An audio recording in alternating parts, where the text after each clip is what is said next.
Alright, Scribe Squad, anybody who knows me knows that I'm a hoop fanatic. So that's exactly what we're going to start, talking about here on the channel. I need you guys to do me a favor though. I need you to hit that like button, that sub button, and that bell button, because you can ring my bell. You know that. But today we're going to be talking about none other than Lamelo Ball, the third Ball brother, the youngest Ball brother, speed of third. He got picked third this year in the NBA draft. And I'm going to just, say it. I think he's going to be rookie of the year, hands down. As long as Lamelo stays healthy, he's for sure. Look at Siri's tapped into it. Already. He's going to be rookie of the year. And here's why. One, because who is he competing with? So let's start off there. And that's no disrespect, because we're going to tap into the other draft picks. And I think there might be, some hidden gems. There's always, every single year, there's always some hidden gems in the draft. But off top, Lamelo Ball is the standout of this year's 2020-2021 draft class. And all these people, they come up with these stats and evaluating people and all that, but there's a such thing as star power. There's a such thing as being a gamer, and there's a such thing that I like to call showtime. And Lamelo Ball has what we like to call showtime. I mean, he's handled the lights from the time he was a kid playing at Chino Hills with his other two brothers, from having a reality TV show. And then let's not forget, he grew up in California. See, a lot of people don't understand this because y'all didn't grow up in Cali. I grew up in Cali, so it's just like for us, we're so used to having the access to parties and this and that. So him, transferring into the NBA, that's not going to be a distraction for him because he's already experienced fame. He's already had money from the time he was a teenager. So he's going to be able to focus and tap in. And I love the fact that he ended up in Charlotte. I'm going to be honest. If he would have ended up in Golden State or someplace that would have been like a big market, he might have been a bust like the first year. Now, he was always going to be a star. I'm saying Lamelo Ball is always going to be a star, but I think that he's actually going to do a lot better in a smaller market. They're going to be able to cater him and focus on him than have so much pressure. And that's not to say he couldn't handle the pressure, but I think as a rookie, I think going into a situation like this at the Charlotte Hornets, it's no better a situation. It's just like handing somebody just a straight layup. They're just handing him a layup. Okay, first of all, Michael Jordan is the owner. And yes, we know Stephen A. Smith and Max, y'all talk about how Michael Jordan as an owner has been a bust, right? Well, he's just getting started, okay? And this time around, I think he really did something. I think he got the right guy in Lamelo Ball. This is going to be a changing moment for the Charlotte Hornets, for sure.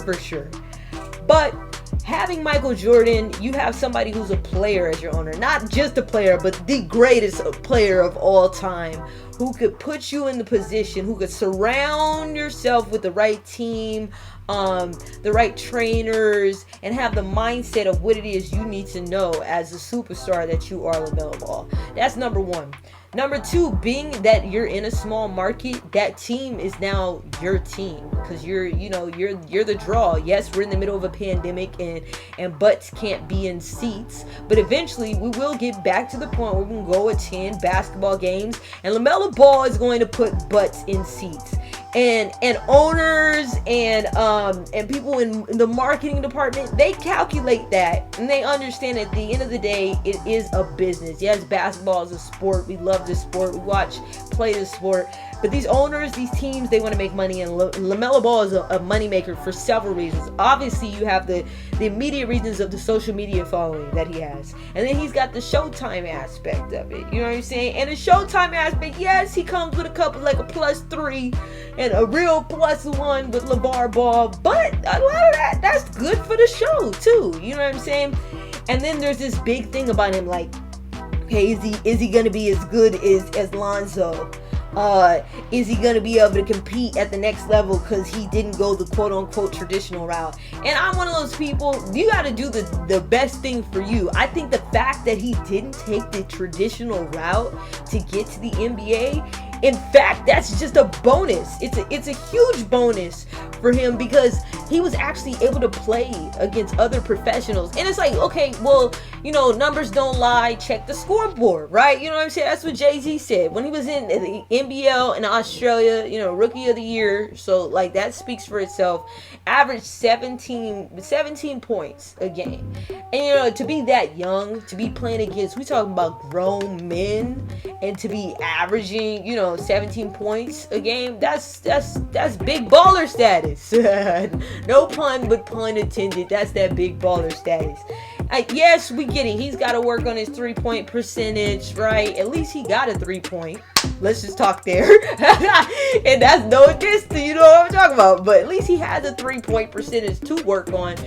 But in this game, we know that it's guard play, right? In the league that exists at its current state, it's guard play. And he's a playmaker. He gets his basketball IQ. And that to me is just like, okay, we can work on all the other things, but when I see LaMelo Ball, I see the basketball IQ of a CP3, but like the athleticism of somebody who could be, you know, if he gets his 3-point percentage up there, like a Steph Curry, like it's just endless potential going on. So that's, you know, on his end, right? Okay, but we can't forget, guess who else Charlotte Hornets they just signed? They signed Gordon Hayward, who is a bucket and a half. And yes, I get it. I totally get it. He just, you know, last year at the Celtics, it was a mediocre performance at best. He was coming off of a tough injury. But let us not forget that Gordon Hayward at his prime, like I said, was a bucket and a half. Deep from three and consistent, a very consistent player. And in this league, it takes 2 or 3 in order, you know, to succeed. Now, I'm not sitting here saying Charlotte Hornets are making the playoffs this year. We don't know about that. That's taking it a little bit too far, big dog. But what I am saying is that I think that they're going to be competitive this year. I think that they have the potential, you know, to compete for a playoff spot. There is a play-in this season. Will they make it? I don't know. There's too many variables when it comes to that. And then I don't think they have the depth on their bench. You know, they picked up a couple good picks in the second round. But we will have to see. For sure, though, for sure, LaMelo, Rookie of the Year, without question. Like, it's a layup. It's set up for him to succeed in a market like that. Not only that, but we have to remember that he already had a brother who went through the process. Like, who went through the ins and out and is able to tell him, and they play pretty much the same position, like I said, guard play. Like, he's able to tell him everything that he did wrong. And so if we look at him, if we look at LaMelo Ball, and we look at just his body, right? You see the growth and how quickly he's transforming his body because he's able to tap into it faster versus Lonzo is just now kind of making the transition to quote-unquote grown man body. LaMelo's really focused on lifting and eating right, and he's training right. So without a shadow of a doubt, I'll call it right now. LaMelo Ball, Rookie of the Year for sure. And if you got anything to say about it, then chime in with me. Tell me. Let's have a debate in the comment section below. I'm so curious to see what it is that you have to think. Let me know what else we should talk about here on the channel. I'm going to make a whole playlist, basketball videos, so tap into it for sure. See you guys next time.